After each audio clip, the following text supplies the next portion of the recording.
ناظرین،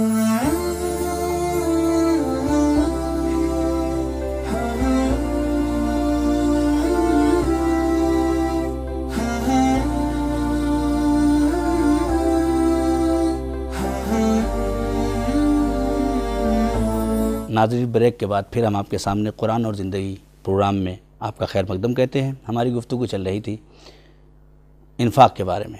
انفاق کیا ہے آپ نے بھی سنا حجت الاسلام والمسلمین علی جناب مولانا علی عباس خان صاحب سے۔ آئیے پھر چلتے ہیں قبلہ کی خدمت میں۔ قبلہ، انفاق کے بارے میں اگر کوئی نقطہ، کوئی بات رہ گئی ہو تو آپ ناظرین کی خدمت میں پیش کریں تاکہ ہم اگلی گفتگو پھر شروع کریں۔ جی، انفاق کے حوالے سے بہرحال کیونکہ آیات کافی زیادہ ہیں اس میں 2-3 پوائنٹ جو رہ گئے انشاءاللہ وہ ناظرین کی خدمت میں بیان کر دوں، کیونکہ اہم نکات ہیں کہ انفاق کے اندر کن چیزوں کو ہونا چاہیے، کس طرح سے ہونا چاہیے انفاق۔ پروردگار بار بار اشارہ کر رہا ہے کہ دیکھو تم جو انفاق کر رہے ہو، ایک تو نقطہ بیان کر دیا گیا کہ انفاق انسان کی روح کے لیے مفید ہوتا ہے، دوسرا ہے کہ انفاق کو باطل نہیں کرنا چاہیے، تیسرا یہ آیت نمبر 267 میں بیان کر رہا ہے پروردگار، یا ایھا الذین آمنوا انفقوا من طیبات ما کسبتم۔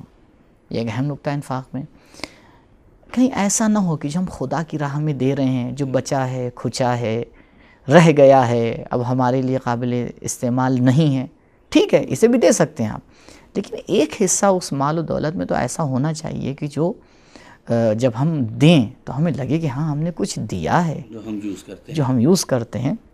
من طیبات ما کسبتم، جو حلال، پاک، بہتر، اچھا جو تم نے کسب کیا ہے وہ خدا کی راہ میں دو۔ پھر پروردگار اشارہ کرتا ہے کون سی چیزیں تمہیں انفاق سے روکتی ہیں۔ الشیطان یعدکم الفقر ویأمرکم بالفحشاء، شیطان تمہیں آ کے روکے گا، شیطان تم سے کہے گا کہیں دو گے تم فقیر ہو جاؤ گے۔ ابھی جو ہم دینے جا رہے ہیں وہ کس نے دیا ہے؟ وہ بھی تو اللہ ہی نے دیا ہے، تو ہم دیں گے اس کی راہ میں تو انشاءاللہ اس سے زیادہ پروردگار ہمیں عطا کرے گا۔ کس کو دینا چاہیے، دینے میں کس کو مقدم کرنا چاہیے؟ دیکھیے انسان اپنی زندگی میں 2 کام ایک ساتھ معمولاً نہیں کر پاتا، اور یہ ایک اہم مسئلہ ہے ہمارے معاشرے میں۔ کچھ لوگ ایسے ہیں جن کی ساری کوشش اور ساری محنت اپنی نجی زندگی پہ لگی رہتی ہے، اپنے لیے جی رہے ہیں، اپنے لیے جی رہے ہیں۔ کچھ لوگ ایسے ہیں کہ نہیں، کچھ کام ایسے بھی کرتے ہیں کہ جو پروردگار کے دین کو بڑھانے میں مدد ہو، فی سبیل اللہ کام ہوتے ہیں۔ اب یہی جو ہمارے ناظرین پروگرام دیکھ رہے ہیں، جو بہرحال کچھ جوانوں نے جو ہے وہ کوشش کی کہ بھئی اس طرح کا پروگرام بنے، ناظرین تک جائے، تو یہ ایک فی سبیل اللہ یہ ایک کام ہے، اور آج کی دنیا میں میڈیا ایک اہم رول کردار ادا کر رہا ہے، تو یہ فی سبیل اللہ ایک کام ہے۔ کچھ لوگ ہیں جو اپنی زندگی کا کچھ حصہ یا ایک بڑا حصہ یا پورا حصہ فی سبیل اللہ لگا دیتے ہیں۔ تو اب یہ انسان جس نے اپنی زندگی کا ایک اہم حصہ ادھر لگا دیا ہے، کیا وہ اپنی نجی زندگی پوری کر پائے گا؟ نہیں کر سکتا، یا تو ادھر لگے یا ادھر لگے، اور معاشرے میں دونوں کاموں کی ضرورت ہے، دونوں کاموں کی ضرورت ہے۔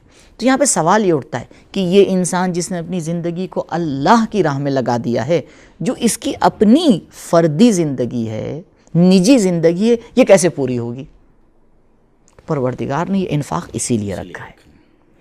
آیت ہے للفقراء الذین احصروا فی سبیل اللہ، احصروا فی سبیل اللہ، جو اللہ کی راہ میں آ کے محصور ہو گئے، جن کے ہاتھ تنگ ہو گئے، اب ان کے پاس اتنا نہیں ہے کہ اپنی زندگی کو چلا پائیں، تو آپ کہیں گے خوب قبلہ نہ کرتے، یہ کام ہو رہا ہے آپ کے لیے، تالی 2 ہاتھ سے بجتی ہے۔ اگر وہ اپنی زندگی کا ایک حصہ اپنی جوانی کو آ کے لٹا رہا ہے اللہ کی راہ میں، کس لیے؟ تاکہ ہمارے جوان محفوظ رہیں، تاکہ ہمارے بچے اسلامی تربیت پا سکیں۔ حالات ایسے ہیں میڈیا کے سارے سے لوگ فساد پھیلا رہے ہیں، دوسرے کام کر رہے ہیں، ویسے مقابلے میں مثل کرنا پڑے گا، ذمہ داری ذمہ داری ہے۔ اب یہاں پہ بہترین جگہ جہاں پہ آپ انفاق کر سکتے ہیں وہ ایسے کام ہیں، ایسے کام ہیں جو اللہ کے راہ میں کیے جا رہے ہیں۔ تو بہرحال یہ انفاق کے حوالے سے چند باتیں تھی بہت ہی خلاصہ کے طور پر، اور لیکن آپ جائیں آیت کا مطالعہ کریں، اور آج شاید اسی پارے کی آپ نے تلاوت کی ہو یا کر رہے ہوں یا کریں گے تو انشاءاللہ اس کے اوپر غور فرمائیں گے۔ قبلہ، یہ جب انفاق کا مسئلہ آتا ہے تو وہیں ایک اور مسئلہ ابھر کے سامنے آتا ہے جسے ربا کہا جاتا ہے۔ اسی تیسرے پارے کے اندر قرآن مجید میں ربا کی طرف بھی اشارہ کیا گیا ہے کہ جو سود لوگ لین دین سود کا ہے، اس کا کیا مسئلہ ہے، اسے لوگوں کے سامنے پیش کریں کہ مثلا سود کا سلسلہ کیا ہے، اسے لینا چاہیے نہیں لینا چاہیے، کن بنیاد پر حرام قرار دیا گیا ہے۔ دیکھیے بہرحال ربا کی اور سود کی جو شرعی اور فقہی گفتگو ہے، جو اس کے احکامات ہیں، یہ تو بہت تفصیلی گفتگو ہے، لیکن کچھ اشارے کروں گا۔ دو طرح سے سود ہوتا ہے۔ ایک دفعہ سود ہوتا ہے یہ کہ آپ ایک مال دیں، اس کے بدلے میں مال لیں، پیسہ نہیں، کوئی چیز دیں آپ۔ مثال کے طور پر کوئی چیز آپ نے دی اور ویسے ہی چیز آپ سامنے والے سے لے رہے ہیں، جیسے آپ نے گیہوں دیا اور گیہوں لے رہے ہیں، تو وہاں پر اگر آپ کچھ بڑھا کے لے لیں، مثال کے طور پر 100 کلو دیا ہے لیکن لے رہے ہیں 110 کلو، یہ ربا ہو جاتی ہے، یہ سود ہو جاتا ہے۔ لیکن یہ آج کل بہت ہی کم ہے، نہیں ہوگا۔ اہم جگہ جہاں پر سود ہوتا ہے وہ یہ ہے، قرض میں ہوتا ہے۔ وہ کس طرح سے؟ کوئی مرد مومن آپ سے آ کے قرض لیتا ہے، کچھ پیسہ مانگتا ہے، آپ اسے دے دیتے ہیں، جی لے جائیے قبلہ، کوئی بات نہیں، 1 لاکھ آپ کو چاہیے، ہم 2 لاکھ روپے آپ کو دے رہے ہیں، لیکن 1 مہینے بعد جب ہم آپ سے واپس لیں گے تو ہم آپ سے 2,10,000 روپے لیں گے، اور اگر 1 مہینے بعد آپ نہیں دے پائے، ہر 1 ہفتے کے اوپر اتنے ہزار اس کے اوپر بڑھ جائیں گے۔ یہ قرض میں سود ہے، حرام ہے۔ یعنی آپ وہ جو واپس لے رہے ہیں، آپ اس میں صرف اس 2 لاکھ کے مالک ہیں، جو آپ نے بڑھ کے لیا ہے آپ اس کے مالک ہوئے ہی نہیں ہیں۔ تو جس چیز کے آپ مالک نہیں بنے ہیں، مجبوری سے فائدہ اٹھا رہے ہیں، یہ جو آپ مالک نہیں بنے، اب آپ آگے اس کو اپنی زندگی میں استعمال کر دیں تو کیا اس کے اثرات نہیں ہوں گے؟ اب آپ پلٹ کے کہیں گے قبلہ میرا پیسہ ہے۔ بریک میں جانے سے پہلے عرض کیا ناظرین کی خدمت میں، میرا پیسہ ہے۔ ہم کس چیز کے اپنے مالک ہیں؟ کیا ہم یہ ذمہ داری لے سکتے ہیں کہ یہی جو پروگرام ہے اس میں اگلا جملہ بول پاؤں گا؟ کوئی ذمہ داری نہیں ہے۔ ایک لمحے کے لیے نظر الہی ہٹ جائے، سب کچھ خدا کے ہاتھ میں ہے۔ اس مال دولت کے اندر برکت، اس مال و دولت کا نابود ہو جانا، اس مال و دولت کا بچ جانا، اس مال و دولت کا میرا مالک بن جانا، یہ سب پروردگار نے عطا کیا ہے۔ لہٰذا اس کو صرف بھی ویسے ہی کرنا ہے، خرچ بھی ویسے ہی کرنا ہے جیسے وہ چاہے، مالک چاہے۔ لہٰذا جو معاشرے میں ہماری یہ مشکل بڑھ رہی ہے، کیوں یہ مشکل آتی ہے؟ یہ کیا پرابلم ہے اس کے اندر؟ بھائی ہو سکتا ہے ہمارے ناظرین کے ذہن میں سوال ہے کہ اللہ نے یہ کیوں کیا ہے؟ دیکھیے، پانی اگر بہتا رہے زلال اور شفاف رہتا ہے، لیکن یہی پانی اگر ٹھہر جائے تو اس میں کائی لگ جاتی ہے، اس میں سے گندگی آ جاتی ہے، انسان وہاں پہ کھڑا نہیں ہو پاتا۔ آپ کہیں قبلہ پانی پانی ہے، جی نہیں، پانی پانی ہے، لیکن کس طرح سے وہ چل رہا ہے یہ الگ بات ہے۔ آپ ایک حوض کو کچھ دن تک کے ہاتھ نہ لگائیے، دیکھیے اتنی کائی اس کے اندر جم جاتی ہے کہ اس کے اندر جو ہے وہ پتے اور پھول اور یہ سب نکلنے لگتا ہے، وہ اپنی حیثیت کو کھونے لگتا ہے۔ اسی طرح مال و دولت ہے۔ اگر ایک انسان آئے، پروردگار چاہتا ہے انسان سماج کے اندر کام کرے، اگر وہ کام نہیں کرے گا تو یہ جو لوگوں کے درمیان فاصلہ ہوتا ہے، جسے طبقاتی فاصلہ کہا جاتا ہے کہ کچھ امیر کچھ غریب، سارا ہولڈ امیروں کے ہاتھ میں، غریب جو ہے ننگے پیر، جو وہ کہہ رہے ہیں ان کو کرنا پڑ رہا ہے، یہ بڑھتا جاتا ہے۔ کیوں؟ کیونکہ غریب غریب تر ہوتا جاتا ہے، امیر امیر تر ہوتا جاتا ہے ربا کے کانسیپٹ سے، جو کہ آج آپ دیکھیں ویسٹ کلچر میں بالکل یہی ہو رہا ہے کہ 99% دولت 1% لوگوں کے ہاتھ میں ہے، اور 1% جو باقی حصہ ہے وہ 99 کے اوپر تقسیم ہوا ہے۔ تو وہاں پہ کیا ہوتا ہے؟ کس کو آ کے پریزیڈنٹ بننا ہے، کس کو آ کے نظام سنبھالنا ہے، سب وہ آپس میں طے کرتے ہیں۔ گرچہ دکھانے کے لیے ووٹنگ ہوتی ہے، دکھانے کے لیے کام بھی ہو رہا ہوتا ہے، لیکن جو ووٹ دے رہا ہوتا ہے اس کو بھی یہ بھروسہ نہیں ہوتا ہے کہ میری ووٹ کی وجہ سے کوئی سیٹ پہ آ کے بیٹھے گا، کیونکہ وہ آپ نے جو طے کر رکھا ہے اسی کو آپ سیٹ کے اوپر لے کے آئیں گے۔ تو کیوں ہم یہاں تک کے پہنچے؟ ہم اس لیے یہاں تک کے پہنچے کیونکہ ہم نے ربا اور سود کا جو نظام تھا اس کا مقابلہ نہیں کیا۔ ہم نے جو پیسے والے تھے، آج آپ دیکھ لیے بڑے سے بڑا جو ہے وہ لون دینے کے لیے بینک تیار ہو جاتا ہے۔ کیوں تیار ہو جاتا ہے؟ آخر ایک بار ہم سوچیں، یہ کیوں بینک تیار ہو رہا ہے؟ آپ کو بار بار کال کر رہا ہے، آپ کو SMS دے رہا ہے کہ آئیے ہم دینے کے لیے تیار ہیں، انٹرسٹ کم لیں گے، یوں لیں گے نا۔ بہرحال نتیجہ کیا نکلے گا؟ نتیجہ یہ نکلے گا کہ یہ جو بچی کچی دولت آپ کے پاس بچی ہے، 1 سال کے بعد یہ بھی آپ کو اسی بینک کو دینا پڑے گی، اور وہ بینک جس کا بیلنس ابھی یہاں پر ہے 1 سال کے بعد یہاں پہ آ جائے گا۔ کیسے آ گیا یہاں تک؟ یہ آپ کو سیڑھی بنا کے یہاں تک پہنچا ہے، اور آپ دبتے چلے جا رہے ہیں، وہ بڑھتا چلا جا رہا ہے۔ اور اگر اسی نظام کو اپنے معاشرے میں لاگو کر دیں تو نتیجہ کیا نکلے گا؟ پھر معاشرہ، آپ اس سے یہ توقع نہ رکھیں کہ اس میں ہم ایک دوسرے کی بات مانیں گے. اب اس میں نتیجہ کیا نکلتا ہے؟ اب وہ بیچارہ فقیر بھاگنا شروع کرتا ہے، ڈھونڈے گا کچھ ملے، کہیں سے ملے. اب وہ آتا ہے کیا کرتا ہے؟ کسی دوسرے سے قرض لیتا ہے، وہ دوسرا بھی کسی تیسرے سے قرض لیتا ہے، سب ایک دوسرے کے اوپر جڑے ہوئے ہیں. اب نتیجہ اس کے اندر ایک کیا پرابلم ہوتی ہے؟ جب میں آپ کا مقروض ہوں تو کیا میں حق کی بات آپ سے کہہ پاؤں گا؟ کبھی نہیں کہہ سکتا. بہت کم، بہت جرأت چاہیے اس کے لیے. اور اگر کہوں گا پلٹ کے کیا کہے گا؟ کہ میں نے تمہارے ساتھ احسان کیا. ہاں قبلہ، پہلے جو آپ کا قرض بچا ہوا ہے وہ لا کے دیجئے، بعد میں آپ حق کی بات کیجئے گا. معاشرے میں حق مداری ختم ہو جاتی ہے. لہٰذا نہ ہم ایسے مسائل میں پڑھیں، نہ کسی کو پڑھنے دیں، نہ خود مجبور کریں. اگر پروردگار نے آپ کو مال و دولت سے نوازا ہے، انفاق کریں، قرض دیں، قرض الحسنہ. لیکن اس قرض الحسنہ کو ربا بنا کے اس کو حرام نہ بنا دیں. ایسا کریں کہ اس کی ضرورت پوری ہو اس کی جائے، ضرورت، اور خدا آپ کو جو ہوگا خدا آپ کی ضرورت کو پوری کرے گا. ممکن اس سے زیادہ دے گا، بے شک دے گا. امام سجاد علیہ الصلوۃ والسلام فرماتے ہیں کہ جب تم کسی کو کچھ مال و دولت دیتے ہو اللہ کی راہ میں، اس سے پہلے کہ وہ اس کے ہاتھ میں جائے اللہ کے ہاتھ میں جاتا ہے. آپ سوچیے کتنا بڑا معاملہ ہے کہ ہم مال و دولت اللہ کے حوالے کریں اور اللہ کے ذریعے سے وہ اس تک کے جا رہا ہے. اس سے بڑا معاملہ کیا ہو سکتا ہے؟ تو آیات میں اس کی طرف اشارہ ہے. آیت نمبر 275 کہ الذین یأکلون الربا، وہ لوگ جو اپنا معاملہ سود کے ذریعے سے کرتے ہیں، اس کے یہ نتائج ہیں کہ پروردگار اشارہ کرتا ہے کہ پروردگار سود کے اثرات کو باطل کر دیتا ہے، محق کر دیتا ہے، بالکل مٹا دیتا ہے. ویربا، اور ترقی دیتا ہے، برکت دیتا ہے صدقات کے اندر. تو کوشش کریں کہ جو چیز جہاں پہ پروردگار نے رکھی اس کو وہیں پر لا کے رکھیں تاکہ معاشرے کے اندر برکت آئے انشاءاللہ. یہ ربا کا مسئلہ تھا.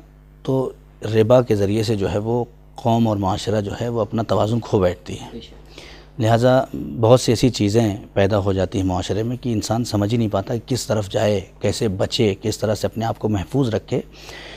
ایسی صورت میں جو ہے یہ معاشی امنیت کے بارے میں جو اس پارے میں بیان کیا گیا ہے، اس کی طرف بھی اگر آپ اشارہ فرما دیں تو اشارہ کرتے ہیں انشاءاللہ تاکہ بات جو ہے وہ پوری ہو جائے. تیسرا حصہ سورہ مبارک کے بقرہ کا، اور جو تقریباً سب سے لمبی آیت ہے قرآن کی، آیت نمبر 282 اس کی طرف ہے. اور شاید ہم لوگ شاید قابل تصور نہیں ہے ہمارے لیے کہ قرآن نے اس کو اس طرح سے بیان کیا ہوگا. تقریباً ایک پیج کی پوری آیت ہے، ایک آیت ہے اتنی لمبی. کیونکہ جب آیت ٹوٹتی ہے بیچ سے تو ہمیں لگتا ہے کہ موضوع چینج ہو گیا. شاید پروردگار نے اس کانسیپٹ کو بچانے کے لیے پورے مطلب کو ایک ہی آیت میں بیان کر دیا ہے. وہ یہ ہے کہ دیکھو جب لین دین کرو، جب کسی کو کچھ مال و دولت دو، کسی سے لو، لکھو. تحریر ضروری ہے، لکھیں. کبھی کبھی ہم لوگ مومن، با اخلاق، با کردار اس انسان کو سمجھتے ہیں کہ جو دینے کے بعد یہ نہ کہے کہ قبلہ ذرا سے ایک سائن کر دیجئے. اور اگر آپ نے کہہ دیا تو سامنے والے کو کیا لگتا ہے؟ اس کی توہین ہوگی، ہمارے پر اعتماد نہیں ہے. جی نہیں، ہمیں آپ سے زیادہ اللہ پہ اعتماد ہے. ہم وہ کام کریں جو اللہ ہم سے چاہ رہا ہے. زندگی کا کوئی بھروسہ نہیں ہے. ہمارے معاشرے میں لوگ اس کو برا مان جاتے ہیں. برا مان جاتے کہتے ہیں بھائی لکھ دیں ذرا سے لکھ دیجئے. بھائی ایک تحریر لکھ دیجئے کہ بھائی فلاں صاحب سے فلاں تاریخ میں اتنے پیسے ہم نے قرض لیے ہیں جو اتنے دن میں انشاءاللہ ہم واپس کر دیں گے. تحریر اس کے پاس ہے. جب آپ واپس کریے تحریر واپس لے لیجئے. دیکھیے یہ جو شرما حضوری میں آپس میں کھٹ پٹ ہوتی ہے بہت بری ہوتی ہے، اختلاف کا باعث بن جاتا ہے. بالکل. اب آپ سوچ رہے ہیں کہ میں کہوں کیسے، وہ کہے گا کہ میں دوں کیسے، لیٹ ہو رہا ہے معاملہ. دیکھیے اگر شروع میں ہم لوگ اپنے معاملات طے کر لیں تو آخر میں لڑائی نہیں ہوتی ہے. میں بہت عامیانہ مثال دوں. فرض کریں اب تو ہر جگہ آپ نے دیکھا ہوگا جو ٹیکسی ہوتی ہے اس میں ایک میٹر لگا دیا گیا. یہ کیوں لگایا گیا؟ یہ اس لیے لگایا گیا کہ یہ سب کھٹ پٹ نہ ہو آپس میں. لیکن کبھی کبھی جو ہے وہ دونوں طرف جو ہے اس کا صحیح استعمال نہیں کرتے ہیں. پہلا وہ استعمال یہ نہیں کرتا کہ وہ میٹر نہیں چلاتا. اب یہاں پہ سامنے والا بھائی آپ اس سے کہیے. ادھر سے یہ ہوتا ہے کہ وہ کہتے ہیں کہ بھائی شاید وہاں تک اتنا پڑے گا، ہم آپس میں طے کر لیتے ہیں، ہے نا. اور طے بھی نہیں کر پاتے ہیں یا ایسے ہی بیٹھ گئے، یا مثال کے طور پر جاننے والا کوئی مل گیا آپ بیٹھ گئے. اگر آپ بغیر طے کیے بیٹھے اور آپ اپنے مقصد تک پہنچے، ولو آپ اتنا ہی اس کو پیسہ دے دیں جتنا اس کا بنتا ہے، شاید وہ مطمئن نہ ہو پائے. اور آپ بھی مطمئن نہ ہو پائیں. آپ کو یہ لگے گا کہ آپ نے اپنا جو آپ کی ذمہ داری تھی وہ آپ نے پوری کر دی, اور وہ سوچے گا کہ یار اب میں ان کو کچھ کہہ نہیں سکتا, ان کو اتنے دینا چاہیے تھے, انہیں نے ہمیں دیے, تو دل میں کسک باقی رہ جاتی ہے. تو اسی کو آپ پہلے ہی معاملہ طے کر لیں, پہلے طے کر لیتے ہیں. مثال کے طور پر آپ کے گھر میں کوئی آیا ہے, کچھ آپ کا الیکٹرک کا کوئی معاملہ ہے, کچھ آیا ہے. اب جان پہچان کا معاملہ پڑوس میں ہوتے ہیں لوگ کہ بھئی آپ نے دکان پہ جا رہے تھے, آپ نے اسے کہہ دیا بھیا ذرا سا جو ہے وہ فلاں چیز خراب ہو گئی, آ کے بنا دینا. اب وہ آیا, اس نے بنا دیا, آپ نے شروع میں کوئی بات چیت نہیں کی. اب اس نے آگے رقم آپ کے سامنے پیش کیا, آپ کو لگا رہی ہے تو زیادہ ہے بھائی, بہت زیادہ لے رہا ہے, لیکن اب آپ نہ بھی نہیں کر سکتے کیونکہ آپ نے پہلے طے نہیں کیا. تو نہ آپ مطمئن ہوئے نہ وہ مطمئن ہوا. پھر وہ جو آپس میں ایک دل گرمی تھی, جو آپس میں ایک محبت تھی, اب دوسری دفعہ آپ اس کو نہیں بلائیں گے, دوسری دفعہ آپ اس کو نہیں بلائیں گے. آپ کہاں جائیں گے؟ آپ دوسرے محلے میں جائیں گے. اب دوسرے محلے سے جب وہ اس محلے میں آئے گا تو اب یہ دیکھے گا اسے کہ اچھا تو یہ ہوا. اب دیکھیں زبردستی آپس میں رابطہ کیا ہونے لگا, جو ہے دوریاں ہونے لگی. کیوں؟ کیونکہ جو قرآن کی تعلیم ہے اس کے اوپر ہم نے عمل نہیں کیا. تو بہتر یہ ہے کہ ہر معاملے میں, ہر کام میں جو ہے وہ پہلے طے کر لیا جائے. قرآن آگے کہہ رہا ہے بھائی آپس میں طے کرو, شاہد بناؤ.